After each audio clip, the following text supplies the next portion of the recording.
Students, globalization সম্পর্কে আজকের ক্লাসে আমরা আলোচনা করব কি হয় গ্লোবালাইজেশন। সাধারণভাবে যখন কোনো অন্য দেশ আমাদের দেশের সাথে সারা বিশ্বের সাথে এক বৈদেশিক বাণিজ্যের যখন সূচনা করে, বিভিন্ন পলিসিস নিয়ে তারা আলোচনা করে, এক দেশ অন্য দেশের উপরে বৈদেশিক বাণিজ্য সংক্রান্ত বিষয়ে ইন্টারোগেশনস করে, বিভিন্নভাবে তাদের বিজনেস, টেকনোলজি, ইনোভেশনস, বিভিন্ন ধরনের এডুকেশনস রিগার্ডিং দ্য বিজনেস, এখানে যখন তারা তাদের উপরে ইন্টারডিপেন্ডেন্স হয় এবং তাদের বিজনেসের মধ্যে যখন পেনিট্রেট করে কোনো রকম ট্রেড ব্যারিয়ার ছাড়াই, এবং নিজেদের মধ্যে তারা ইনোভেশন থেকে শুরু করে টেকনোলজিকে আরো কিভাবে হাই স্কেলে কিভাবে নেওয়া যায়, অন্যান্য দেশের মধ্যে সেগুলোকে নিয়ে কিভাবে বিক্রি করা যায়, বিশ্বের অন্যান্য দেশের যেখানে জনবহুল দেশ রয়েছে সেই মার্কেটগুলোতে কিভাবে কাস্টমারকে বৃদ্ধি করা যায়, কিভাবে কাস্টমাইজ করা যায় একটা প্রোডাক্টকে, ফরেন প্রোডাক্টকে, কিভাবে তার যে ট্রেড ব্যারিয়ার গুলো আছে সেগুলোকে নিয়ন্ত্রণ করা যায়, কোন কোন বিধিনিষেধ বা সেগুলোকে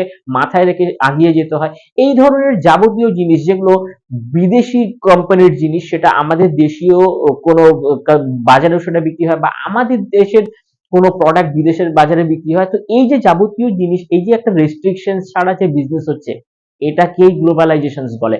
ফর এক্সাম্পলস, আমাদের দেশের কিছু এমএনসিস রয়েছে, যেরকম ইউরোপের যেরকম ভলভো গাড়ি।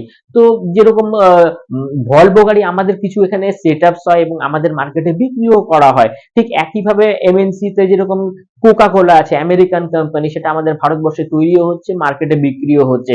ঠিক একইভাবে টেসলা, যেরকম ইলেকট্রিক ভেহিকলস এর ক্ষেত্রে এলন মাস্কের টেসলা আমাদের ভারতে সেট আপ হচ্ছে এবং বিক্রিও হচ্ছে। একইভাবে অ্যাপেলের আইফোন আমেরিকান কোম্পানি হওয়া সত্ত্বেও আমাদের বাজারে সেটা বিক্রি হচ্ছে, সেট আপ হচ্ছে এবং আমাদের মার্কেটে বিক্রি হচ্ছে। ঠিক এর বিপরীতে আমাদের যে সফটওয়্যার বা টেকনোলজির যে কোম্পানিগুলো আছে, সেগুলো হচ্ছে তুমি ইউরোপিয়ান মার্কেটে গেলে দেখতে পাবে, বিভিন্ন আমেরিকান মার্কেটে সেটা পাওয়া যাবে, স্ক্যান্ডিনেভিয়ান মার্কেটে আমাদের অ্যাপেলস, মানে যেরকম আমাদের যে টেক্সটাইল ইন্ডাস্ট্রি গুলো হচ্ছে, আমরা সারা বিশ্বের সাথে সেইভাবে সেই বিজনেস গুলো ঠিক একইভাবে টেসলা যেভাবে বিজনেস করছে আমরাও ঠিক ওইভাবে বিজনেস করছি। তো সামগ্রিক ব্যাপারটাকে যখন আমরা এইভাবে যখন আমরা বিশ্লেষণ করব বা এই বিজনেস গুলোকে আমরা দেখতে পাবো এই ঘটনাগুলোর সাথে, তখনই সেটাকে বলা হবে গ্লোবালাইজেশন। Thank you.